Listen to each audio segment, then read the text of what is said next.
ઉત્તર પ્રદેશના સૌથી મહત્વાકાંક્ષી પ્રોજેક્ટમાંથી એક ગંગા એક્સપ્રેસવેનો વધુ વિસ્તાર કરવામાં આવી રહ્યો છે. આ એક્સપ્રેસવે એમ તો મેરઠથી પ્રયાગરાજ સુધી એટલે કે 594 કિલોમીટર લાંબો બનાવવામાં આવી રહ્યો હતો, પરંતુ હવે આ હરિદ્વાર સુધી લંબાવવામાં આવશે. આ માટે 110 થી 150 કિલોમીટર લાંબો 6 લેન નવો હાઈવે બનાવવામાં આવશે, જેના સર્વેનું કામ પૂરું થઈ ચૂક્યું છે અને ડિટેલ પ્રોજેક્ટ રિપોર્ટ તૈયાર કરવામાં આવી રહ્યો છે. એક્સપ્રેસવેના વિસ્તારણની પશ્ચિમ ઉત્તર પ્રદેશ અને ઉત્તરાખંડ વચ્ચે કનેક્ટિવિટીમાં નોંધપાત્ર સુધારો થશે, સાથે જ ધાર્મિક, પર્યટન અને ઔદ્યોગિક વિકાસને પણ પ્રોત્સાહન મળશે. મેરઠથી મુઝફ્ફરનગર અને રૂરકીના રસ્તે હરિદ્વાર જતો આ નવો રસ્તો ચારધામ યાત્રા સાથે જોડાશે.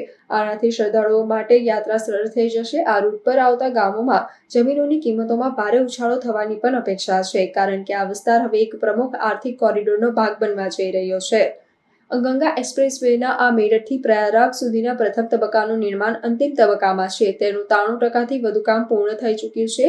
Uttar Pradesh expressway industrial development authority પ્રમાણે આ તબક્કાનું ઉદ્ઘાટન 15 ડિસેમ્બર 2025 સુધીમાં થવાની સંભાવના છે.